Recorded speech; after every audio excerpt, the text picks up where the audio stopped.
Seigneur, merci pour ce matin, merci pour les chants, merci pour toute la grâce que tu nous donnes d'avoir un lieu pour nous réunir, Seigneur, et chanter en ton honneur. Seigneur, ce que tu cherches, ce sont des vrais adorateurs, ceux qui adorent en esprit et en vérité. Alors ce matin, la prédication fait aussi partie de cette adoration, Seigneur. Permets qu'ensemble, que nous puissions continuer à t'adorer dans le partage de ta parole, dans l'écoute et surtout dans le mettre en pratique cette parole.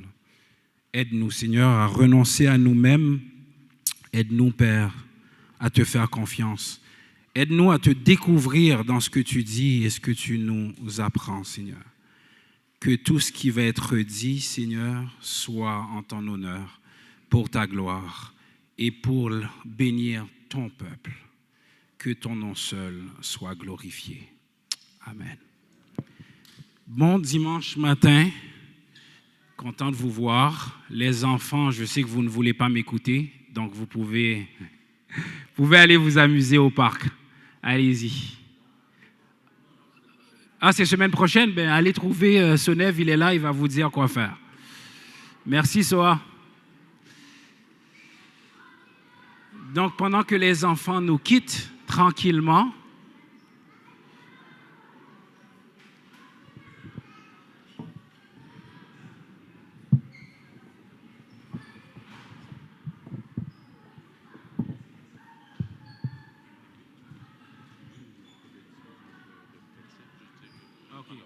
OK. Pas de problème. On va les laisser quitter tranquillement. OK, on vient de m'aviser qu'il y a un petit problème technique, donc les versets, j'en ai envoyé beaucoup. Malheureusement, ils ne seront pas diffusés. Donc, si vous voulez vous préparer à les prendre en note, il y en a quand même plusieurs. Sinon, vous viendrez me voir après. Je pourrais vous les partager sans problème. Ce n'est pas un secret. Donc, ce matin, j'ai vraiment le privilège de partager avec vous un passage que je trouve extrêmement difficile. Difficile à comprendre, difficile à partager, difficile à saisir, difficile à décrypter. Mais on va faire ce qu'on peut par la grâce de Dieu et on sait que c'est la parole de Dieu, c'est la semence de Dieu et elle va faire quand même son effet parce que ce n'est pas le prédicateur qui va faire quoi que ce soit, mais c'est Dieu par son esprit qui le fait en vous. Donc ensemble, on va lire ces 8 petits versets, mais je vous dis, il y en a tellement à dire sur ces 8 petits versets qu'on n'en finira pas, mais on va faire ce qu'on peut ce matin, puis je suis certain que Dieu va vous toucher. Maintenant, ensemble, on va tourner dans Luc 9, où on va ouvrir nos iPads, nos téléphones, tout ce que vous avez. Si vous avez encore une Bible en papier, ça fonctionne quand même. D'accord? On va se lever, puis on va lire ensemble. Ça va être Luc 9, à partir du verset 28 jusqu'au verset 36. Par contre, je vous invite à lire chez vous Luc 9 au complet. Ça serait vraiment béni. Vous avez un petit devoir là, en revenant avant la sieste du dimanche soir, du dimanche après-midi, de lire Luc 9.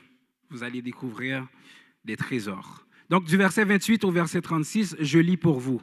Environ 8 jours après cet entretien, donc pourquoi je vous dis de lire, vous allez savoir c'était quoi l'entretien. Jésus prit avec lui Pierre, Jean et Jacques et monta sur une montagne pour aller prier. Pendant qu'il était en prière, son visage changea d'aspect. Ses vêtements devinrent d'une blancheur éblouissante. 2 hommes s'entretenaient avec lui, Moïse et Élie, qui resplendissaient de gloire. Il parlait de la manière dont Jésus allait achever sa mission en mourant à Jérusalem. Pierre et ses 2 compagnons étaient profondément endormis. Mais quand ils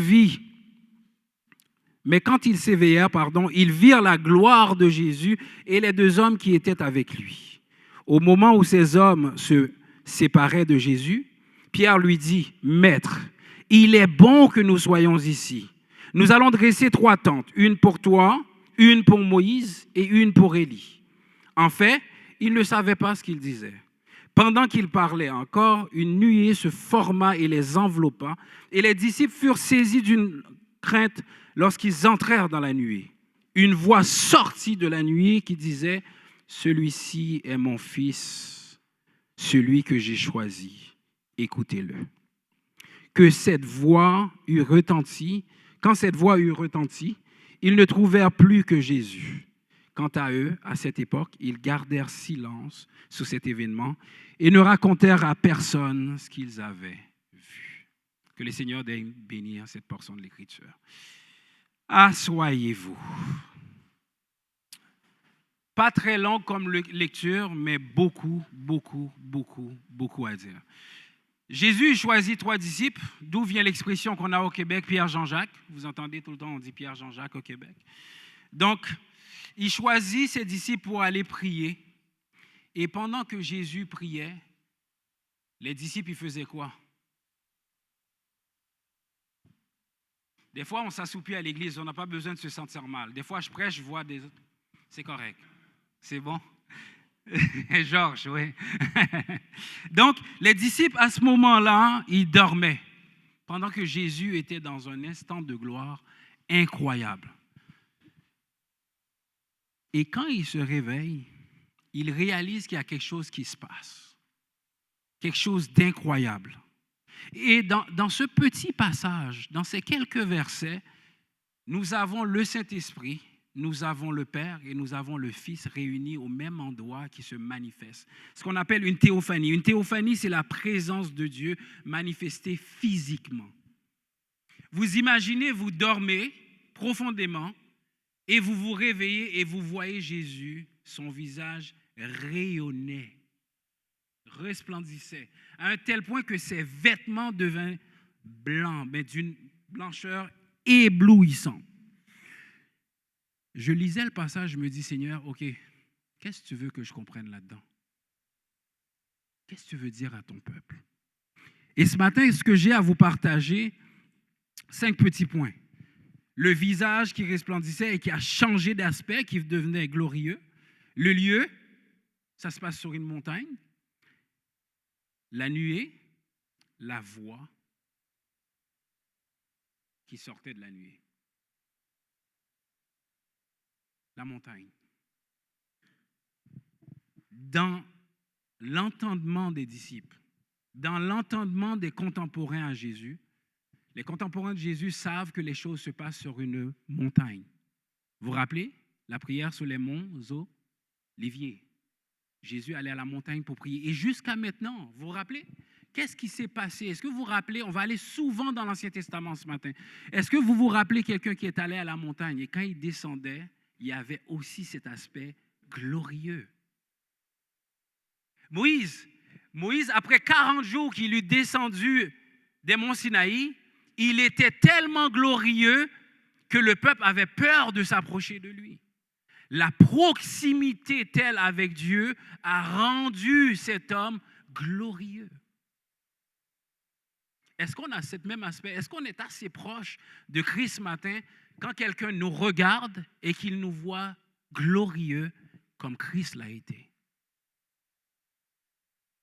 Et l'aspect de Jésus était tellement glorieux qu'en se réveillant, qu'est-ce qu'il va dire, Pierre? Il est bon que nous soyons ici. Il dormait. Et j'aime le passage et l'humour qui est dans le passage. Il dit, il ne savait pas ce qu'il disait. En fait, il dit n'importe quoi. C'est ça que ça dit. Il est en train de dire n'importe quoi. Il est émotif. Il vient de se réveiller et il dit n'importe quoi. Mais moi aussi, j'aurais dit n'importe quoi. Je dors avec quelqu'un, je me retourne, tu deviens glorieux, moi je cours. Mais Pierre a été plus brillant que nous. Regarde ce qu'il va dire. Il est bon que nous soyons ici. Pourquoi? Parce qu'il se rappelle de Moïse. On peut supposer qu'il se rappelle. Il connaît l'histoire. Et qu'est-ce qu'il va proposer? Et maître, on va faire 3 tentes. Pourquoi la tente? Pourquoi faire des tentes? Mais Moïse était où quand il parlait avec le Seigneur? Dans la tente d'assignation. Et il veut reproduire la même chose. Il veut que ça dure. Il sait qu'il se passe quelque chose de spécial. Et il veut, on peut aussi présupposer qu'il était tellement glorieux qu'il veut aussi, lui, se protéger de cette lumière. Mais on ne peut pas dire autrement que ce qui se passe ici, c'est carrément incroyable. Mais ce qui est encore plus important, rappelez-vous ce qui se passe avant cet événement. Christ va demander aux disciples, « Qui dit-on que je suis ?» C'était la question qui était posée. Et certains disaient qu'il était Élie, d'autres des prophètes, un mort qui est revenu à la vie. Et il se retourne vers les disciples, il dit maintenant, « Qui dites-vous que je suis ?» Et Pierre, animé du Saint-Esprit, va répondre, « Tu es le Fils, tu es le Christ, le Fils du Dieu vivant. » Et c'est ce même Pierre qui regarde. Il vient de... Hey, ça venait vraiment pas de moi, ça. J'avais pas idée en tête que Jésus allait être aussi glorieux quand cette parole m'est venue. Dieu ne fait rien pour rien.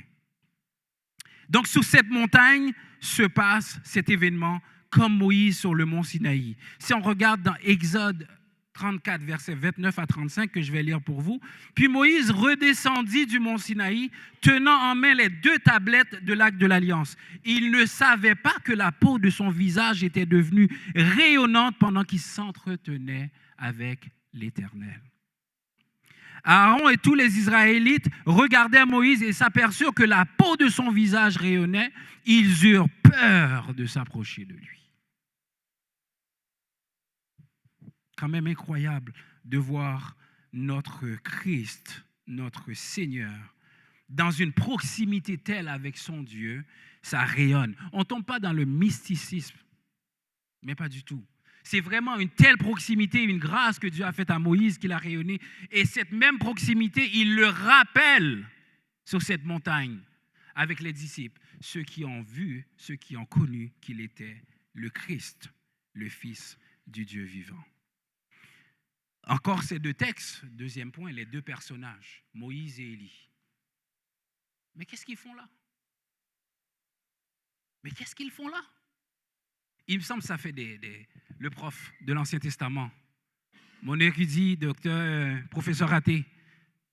Qu'est-ce qu'ils font là? Qu'est-ce qu'ils viennent faire là? Ils sont partis depuis des années.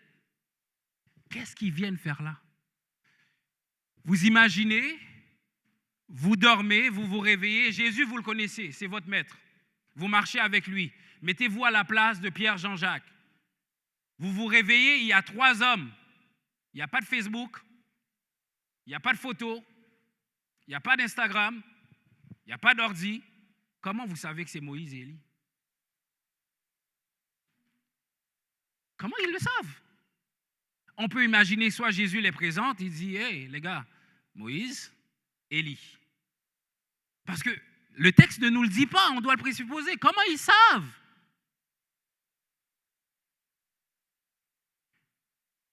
Tu dis, attends, qu'est-ce que ces 2 hommes-là viennent faire là? Mais c'est le trio parfait. C'est le trio parfait. Et là, je ne parle pas de McDonald's. C'est le trio parfait. Moïse représente la loi et Élie les prophètes. Et Christ, l'accomplissement de la loi des prophètes. Amen. Ici, on a tout l'accomplissement de l'Écriture réuni à la même place. La loi, les prophètes et la grâce. Vous allez me dire, Emmanuel, où tu as trouvé ça? Matthieu 5, 17. Ne croyez-vous pas, c'est Jésus qui parle, que je sois venu pour abolir la loi ou les prophètes? Je ne suis pas venu les abolir, mais je suis venu non pour les abolir, mais pour les accomplir. Waouh! Les 3 réunis. Et ça me fait penser que la mort pour nous est un gain. Quand Paul dit la mort pour nous est un gain, c'est un gain. Vous êtes d'accord que Moïse était mort? Vous êtes tous d'accord avec ça? Élie aussi? Et ils sont là bien vivants, physiquement. dans la gloire de Dieu. Et comme disait notre pasteur Jeff, j'ai hâte. Mais je ne veux pas aller tout de suite par contre, mais j'ai hâte. Vous imaginez être en présence de Dieu et tu vois Moïse, Élie? Incroyable. Et c'est ce qui se passe. Les disciples les voient, ils connaissent et il va dire, Pierre, faisons 3 tentes. Fais en sorte qu'ils demeurent là. Combien de fois qu'on reçoit la parole de Dieu, ce qu'on veut faire, c'est qu'on veut le garder pour nous. C'est tellement précieux. On voudrait que ça dure juste pour nous. Et c'est ce qu'il demande. Il est bon que nous soyons ici. Restons là. Ces 2 personnages qui représentent l'Ancien Testament et Christ le Nouveau et l'accomplissement de tout en un seul lieu. Quelle grâce!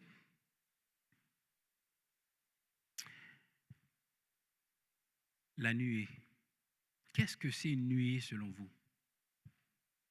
Qu'est-ce que c'est? On entend, c'est une nuée, mais qu'est-ce que c'est la nuée selon vous? C'est quoi votre définition? Comment vous percevez, si je vous dis, il y avait une nuée qui était, vous percevez quoi? Vous pouvez répondre, hein? Je ne vais pas vous chicaner. Brouillard, un gros nuage, mais plus gros que ça quand même. Un gros nuage? Oui, c'est un nuage. Vous imaginez, la définition d'une nuée d'abord dans la Bible, c'est la nuée accompagne toujours la manifestation de Dieu. Comme je vous disais, la théophanie. Elle fait partie des théophanies, comme dans Exode 13, 21, 22, dans Matthieu 17, 2 à 5, un certain nombre de psaumes qui évoquent aussi cette image, comme le psaume 104, le psaume 39, le psaume 77, le psaume 14. Mais plus précisément dans ce que vous allez tout de suite vous rappeler la théophanie. La théophanie, n'oubliez pas, c'est une présence de Dieu d'une manière physique qui se présente. Moïse avec le buisson ardent. Un buisson qui s'enflamme, mais qui ne brûle pas. Une présence de Dieu.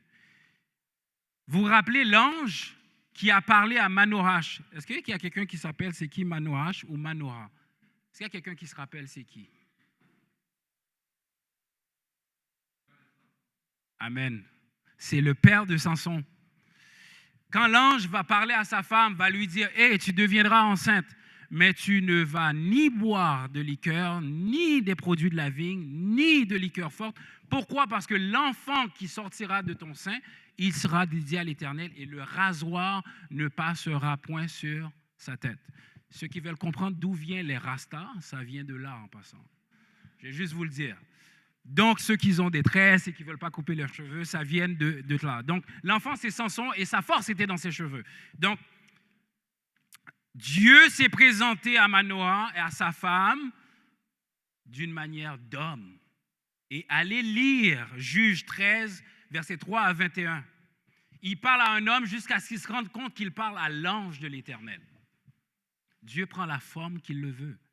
Et je dis toujours, les anges n'ont pas tous des ailes. Il y a des gens que vous avez rencontrés dans votre vie, c'était une manifestation de Dieu à une époque bien précise.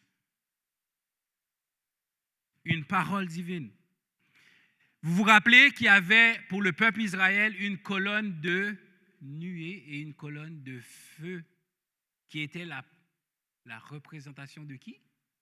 De Dieu lui-même. La vision d'Ésaïe. Dans le temple, assis sur le trône élevé, entouré de séraphins, encore une théophanie. La vision de Daniel, dans l'Ancien Testament, avec l'Ancien des jours, assis sur le trône de feu. Toutes des images de Dieu. Maintenant, je vous ai dit, on va aller souvent dans l'Ancien Testament pour comprendre ce qui se passe sur cette montagne. La nuée, je vous donne des exemples. Exode 20, 21. Le peuple restait à distance. Moïse seul s'approcha de l'épaisse nuée dans laquelle Dieu se tenait. C'est quand même incroyable. Quand on dit Dieu est immuable, il ne change pas. Est-ce que vous voyez la continuité des choses qu'il fait? De l'Ancien Testament au Nouveau, il se présente, comme a dit Pasteur Pierre, il se présente de la même façon, très glorieux et très simple. Exode 24, verset 16. La gloire de l'Éternel demeura sur le mont Sinaï et la nuée recouvrit pendant 10 jours. Le 7e jour, l'Éternel appela Moïse au milieu de la nuée. Exode 40, 38. Car la nuée de l'Éternel couvrait le tabernacle pendant le jour, et pendant la nuit, du feu brillait dans la nuée. Elle était ainsi visible pour tous les Israélites, et il fut ainsi tout au long de leur marche. Nombre 9, verset 15. Le jour où l'on érigea le tabernacle qui sert de tente aux tablettes de l'acte de l'alliance, la nuée couvrit. Le soir, cette nuée au-dessus du tabernacle devint comme un feu et resta jusqu'au matin. Dernier verset sur la nuée. Nombre 14, verset 14. Il dit aux habitants de ce pays qui ont appris que toi, Éternel, tu es parmi ce peuple, à qui toi, Éternel, tu apparais de façon visible, que ta nuée se tient au-dessus d'eux, que tu marches à leur tête dans une colonne de nuée le jour et dans une colonne de feu la nuit. Pourquoi je lis tout ça? C'est que les disciples comprennent exactement ce qui se passe en ce moment. Ce n'est pas inconnu pour eux. Ils connaissent l'histoire. C'est l'Ancien Testament. Ils connaissent leur histoire. Ils savent exactement ce qui est en train de se passer là, Pierre. Ils savent que Dieu est présent dans ce lieu. Et vous voyez qu'est-ce qui arrive à les disciples? Est-ce qu'ils ont sauté de joie quand la nuée s'approche? Qu'est-ce qu'ils ont eu? Ils ont eu peur. Est-ce que vous remarquez à chaque fois que l'Éternel se manifeste, soit par un ange ou soit par une nuée, surtout dans le Nouveau Testament, et c'est quoi la première phrase que l'ange va dire? N'aie pas peur. Donc quand quelqu'un me dit, le Seigneur m'a visité, j'étais rempli de joie. Ça se peut, mais avant tu devrais avoir peur. Parce qu'il me semble que quand Dieu se manifeste, il y a cette crainte qui vient. Oui, la joie vient, mais il semble avoir une crainte de sa sainteté, de sa présence.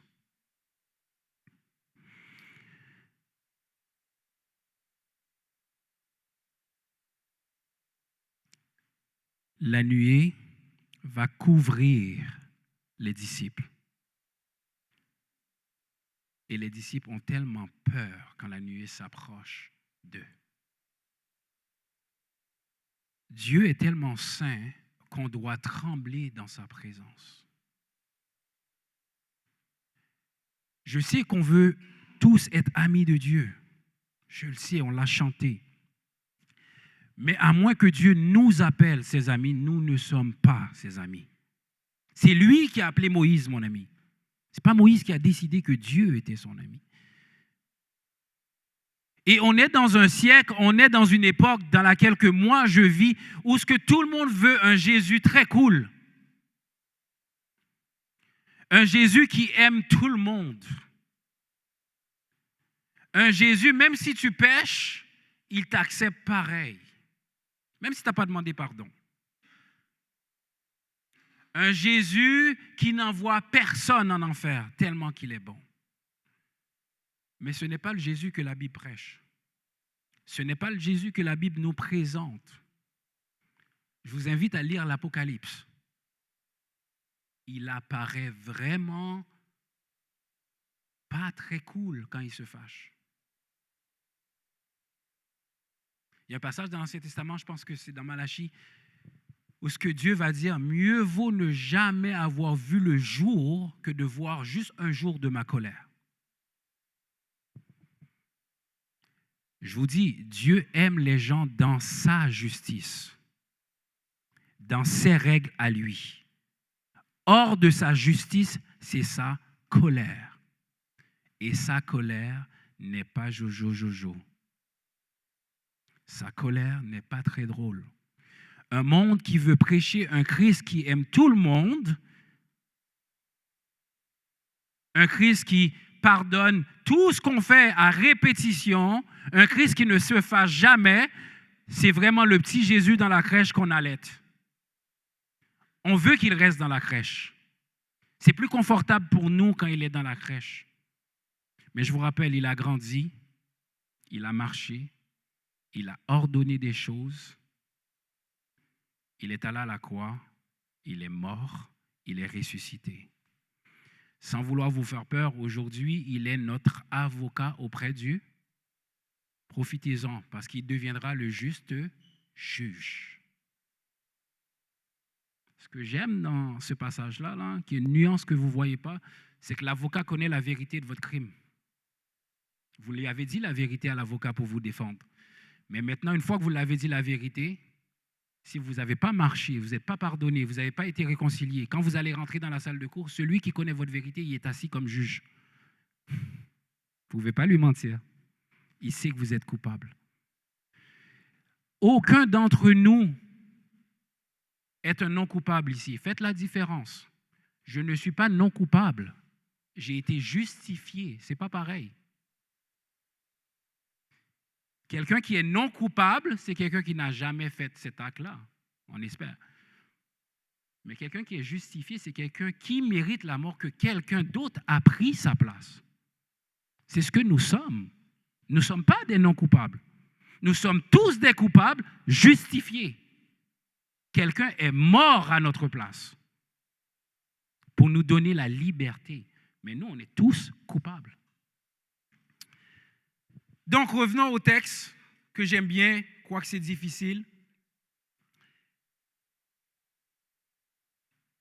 Maintenant, la nuée les couvre. Et qu'est-ce qu'il va dire? On va retourner au texte.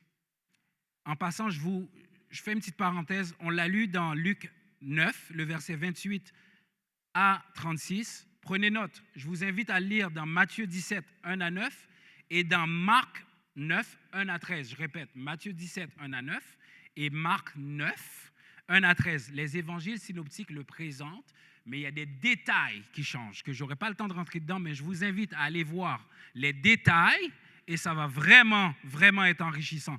Par exemple, il va dire dans Marc, pourquoi Jésus ne veut pas qu'ils en parlent tout de suite. Parce que Jésus va les interdire à la fin de parler de ce qu'ils viennent de voir. Vous imaginez, vous voyez Jésus resplendir. Vous voyez Élie, Moïse. Vous avez une conversation. Et on vous dit de ne pas en parler. Aujourd'hui, c'est les médias, ça part en 2 secondes, c'est sur la terre. Mais il y a une sagesse inouïe de Dieu dans ce passage. Donc, les disciples vont voir ça, ils vont être couverts par la nuée, et là, voilà où ce que je veux en venir avec vous. Et il y a une voix qui va ressortir de cette nuée. Qu'est-ce que la voix, elle dit? Vous avez déjà tous entendu cette phrase-ci. Qu'est-ce que la voix, elle dit dans le texte? Est-ce qu'il y a quelqu'un qui peut me le dire? On l'a lu tantôt. Vous pouvez aller fort.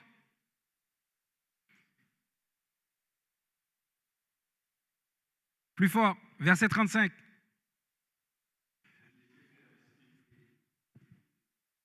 Encore. Celui-ci, une voix forte, celui-ci est mon fils, celui que j'ai choisi. Écoutez-le.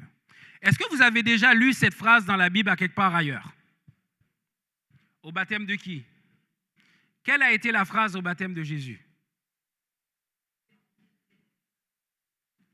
Celui-ci est mon fils bien-aimé en qui j'ai mis toute mon affection. Est-ce que vous voyez à cette phrase-ci, il y a une différence? Est-ce que vous voyez la différence? Quelle était la phrase au baptême de Jésus? Celui-ci est mon fils bien-aimé en qui j'ai mis toute mon affection. Point. Ici, la voix retentit et elle redit la phrase. Celui-ci est mon fils bien-aimé en qui j'ai mis toute mon affection, virgule. Écoutez-le. Shema Israël. Pourquoi Dieu précise cette fois-ci, écoutez-le? Je suis passionné de la parole de Dieu. Et quand je vois des différences comme ça, je m'arrête et je me demande, attends Seigneur, pourquoi cette fois-ci, pourquoi pas avant au baptême, on devait l'écouter pareil? Ici, tu as Moïse, tu as Élie et tu as Jésus. Et Christ va dire, écoutez-le. vous avez été un coup raide dans l'Ancien Testament. Vous ne m'avez pas écouté. Et j'ai dû vous envoyer 40 ans en Égypte, 400 ans. Vous ne m'avez pas écouté. Vous arrivez, vous sortez de l'esclavage après 400 ans. Je vous sors d'Égypte, vous chialez encore. Je passe la mer Rouge avec vous. Et c'est un miracle, ça. Ce n'est pas un moyen, ça, c'est un énorme miracle. Vous savez, je fais une parenthèse, je ne sais pas si tu l'as écouté, professeur Raté, il y a un gars qui avait fait un documentaire. Il disait que le peuple Israël n'est pas passé vraiment dans la mer Rouge, c'était impossible. Ils avaient passé dans un petit ruisseau à côté qui avait environ 4 pieds d'eau. Il y a un théologien qui l'a répondu, ça se peut, mais le problème que j'ai, comment tu peux tuer une armée dans 4 pieds d'eau? Parce qu'il y a une armée qui est morte après. Donc, le miracle, il est vrai. Et malgré ça, vous savez que le peuple, il chiale encore. Vous faites 400 ans en esclavage. Dieu vous délivre de la main de Moïse. Il vous amène dans un désert. Vous étiez en esclavage, vous arrivez vous chialez. Il ouvre la mer Rouge, vous chialez, vous passez, vous chialez, vous arrivez dans la terre promise, vous chialez. Ok, mais j'envoie des prophètes. Ils annoncent ma venue dans Deutéronome, qui est dans la loi. Ils disent qu'il va venir un prophète qui va le délivrer. À cet instant même, ils attendent une délivrance des Romains encore. Mais Dieu leur dit, vous n'avez pas compris ce que je vous dis. Je ne suis pas venu vous délivrer des Romains.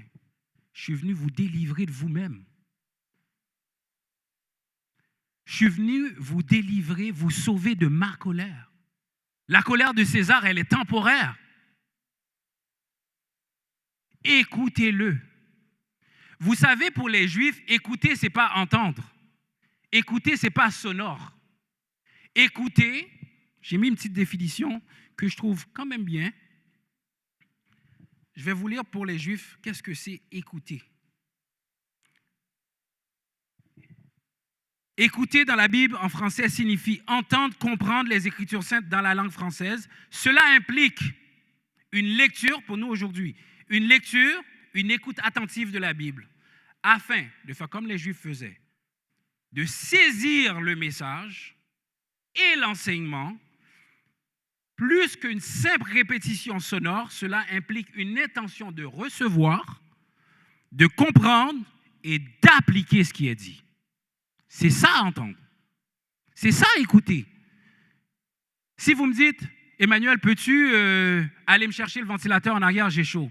Je vous fais oui, mais je n'ai pas bougé. Est-ce que j'ai écouté? Maintenant, je vous ai déjà dit dans une autre prédication, faites attention à la manière dont vous écoutez la parole de Dieu.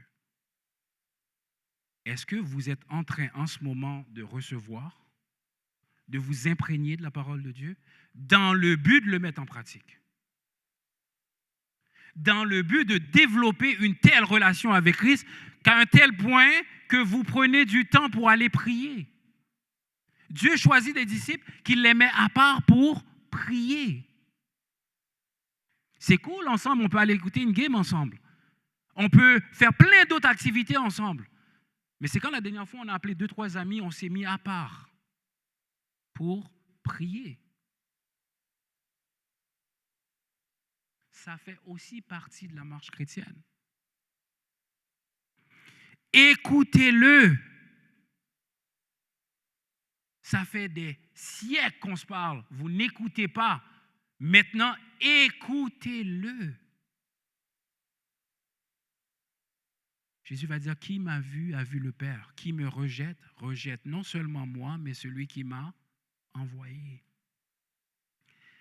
Est-ce qu'on écoute Dieu ce matin? Est-ce que les paroles qu'on écoute, est-ce qu'on est des auditeurs oublieux? Est-ce qu'on se regarde dans un miroir, comme dit Paul, je pense, dans le Nouveau Testament, après s'être regardé dans le miroir, on se tourne et on oublie à quoi qu'on ressemble? Est-ce que c'est comme ça qu'on... Ou est-ce qu'on on est comme les femmes qui se maquillent, là, où est-ce que tout doit être parfait? Ils se regardent, elles se regardent, puis elles se rappellent comment elles sont belles. Comment on écoute la parole de Dieu?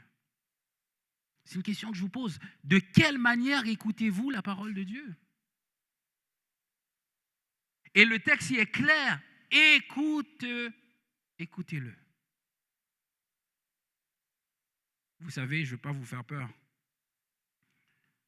Dieu vous demandera de quelle manière avez-vous écouté ma parole. Il va vous poser la question.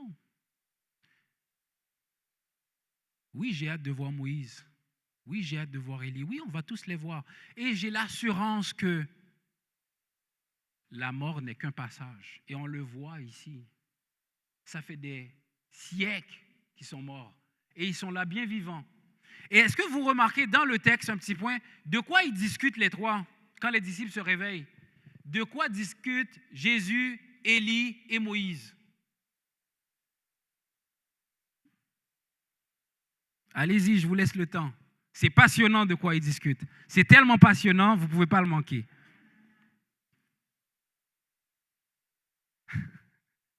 Regarde une discussion qu'ils ont, les gars. Hey, tu sais comment tu vas mourir, Jésus?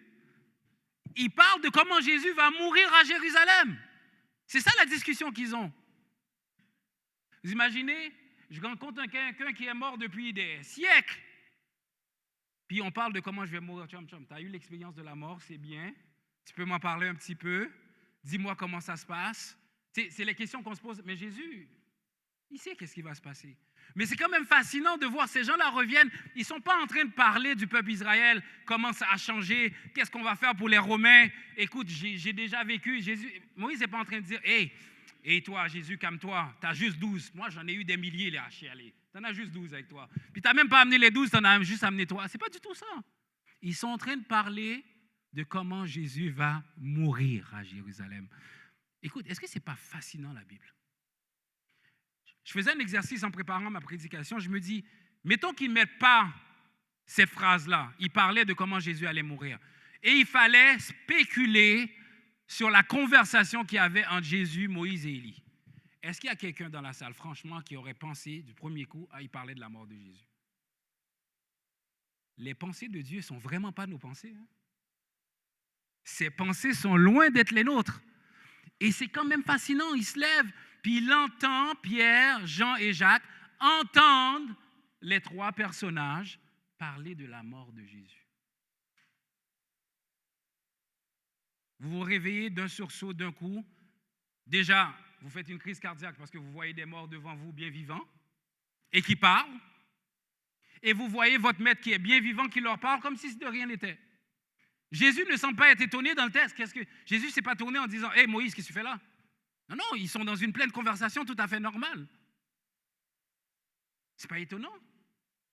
Moi, si deux morts paraissent à côté de moi, je ne vais pas commencer « Hey, comment ça va? Ah, toi ?» Non.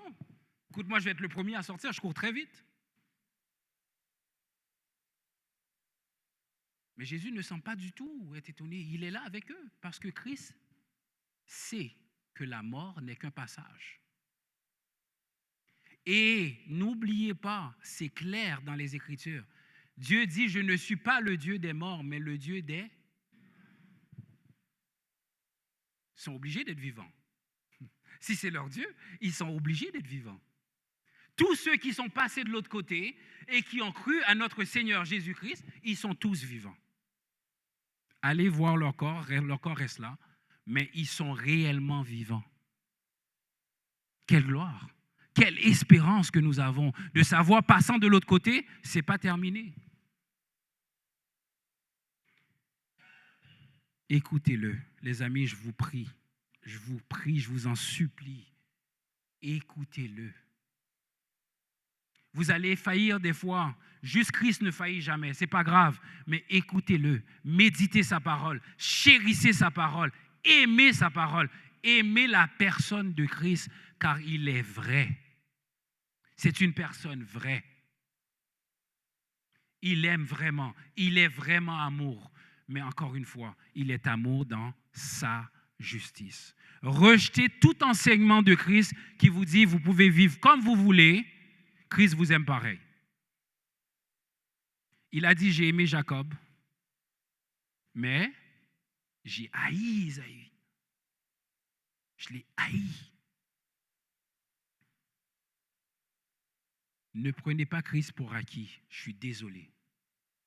Il a donné sa vie pour nous. Mais Jean 3,16 est clair. Car il a tant aimé le monde qu'il a donné son Fils unique afin que quiconque croit. Vous pouvez tous venir, mais celui qui ne croira pas ne demeure pas dans l'amour de Dieu. Donc je rejette tout faux évangile qui me raconte que je peux vivre comme je veux, même si je n'ai pas besoin de Jésus. Tout le monde va aller au paradis après.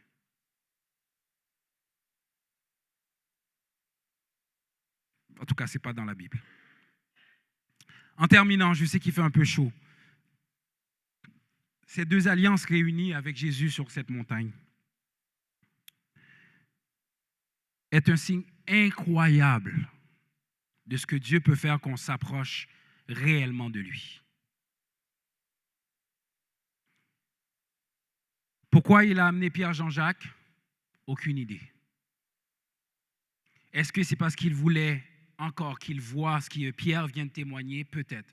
Parce que Pierre va dire plus loin, dans 2 Pierre 1,17, le même Pierre, il va dire « Car Dieu le Père lui a donné honneur et gloire lorsque dans sa gloire immense, il lui fait entendre sa voix qui disait « Voici mon Fils bien-aimé, en qui j'ai mis toute mon affection, écoutez-le. »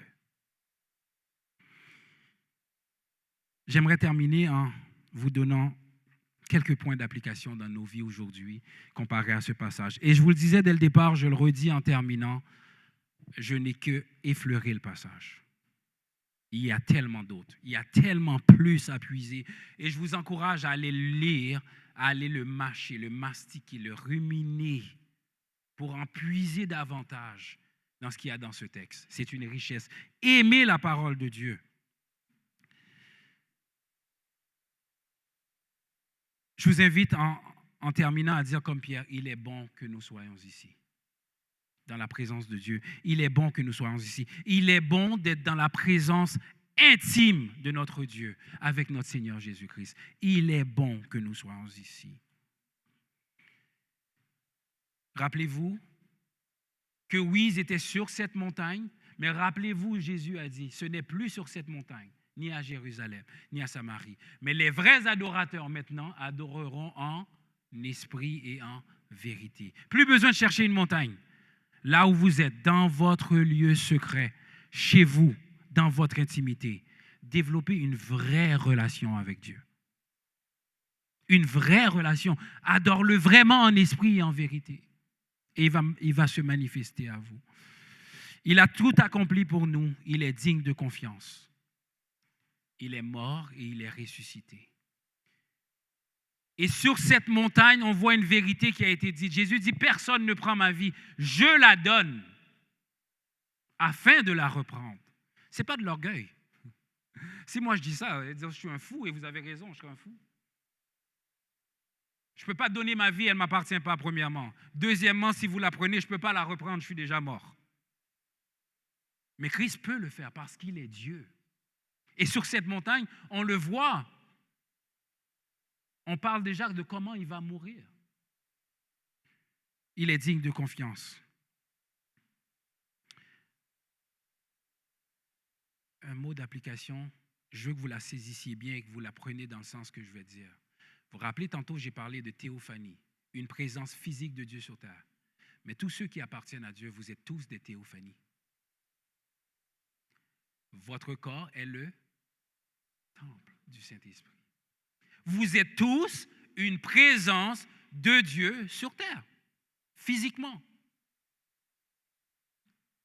Croyez-le, saisissez cette vérité, parce que vous êtes le temple de Dieu.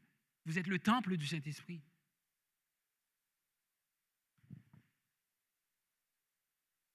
Sa voix retentit aujourd'hui en chacun d'entre nous. Est-ce que vous entendez cette voix encore qui retentit aujourd'hui? C'est cette même voix qui nous dit, celui-ci est mon Fils bien-aimé, en qui j'ai mis toute mon affection. Vous savez, je ne veux pas vous décevoir. Dieu nous regarde et se plaît en nous parce qu'il voit Christ en nous. Parce qu'il n'y a rien en nous qui puisse plaire Dieu. Il y a une seule personne qui lui a plu, c'est Christ lui-même. C'est pour ça qu'il dit, tout ce que vous demandez en son nom, en son Non. Car lui seul fait toute ma joie. Lui seul peut accomplir tout ce que j'ai demandé. Lui seul est digne d'ouvrir le livre et d'en rompre le sceau.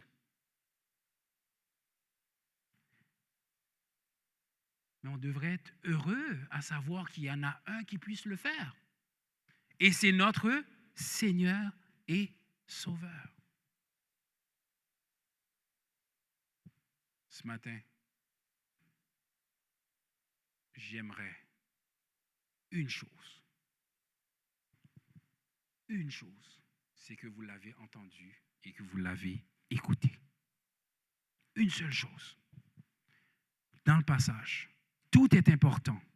Tout est important dans ces 8 petits versets. Il y a une richesse incroyable.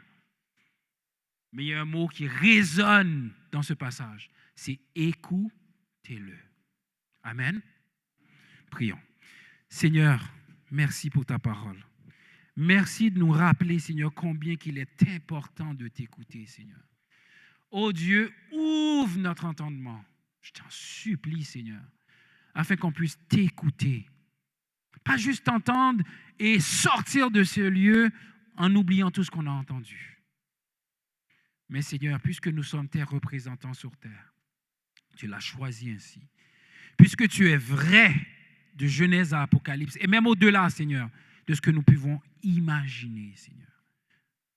Puisses-tu, Seigneur, nous aider à bien t'écouter, à se nourrir de ta parole. Père, on a besoin de t'entendre, on a besoin de t'écouter. Aide-nous. Et Seigneur, je veux dire, comme ce soldat, Seigneur, comme cet homme qui est venu à toi, viens au secours de notre incrédulité, Seigneur. Viens nous sauver de nous-mêmes et de ta colère. Que cette parole retentisse encore, Seigneur, dans nos cœurs et dans le monde. Tu es le Fils bien-aimé, en qui Dieu a mis toute son affection. Écoutez-le. Permets-nous de t'écouter comme tu veux qu'on t'écoute. Apprends-nous à t'entendre. Apprends-nous à t'écouter. Et apprends-nous à mettre en pratique ta parole. Que ton nom seul soit glorifié. À toi seul la gloire. Dans le nom de ton Fils Jésus, ô Dieu. Amen. Bon dimanche à tous.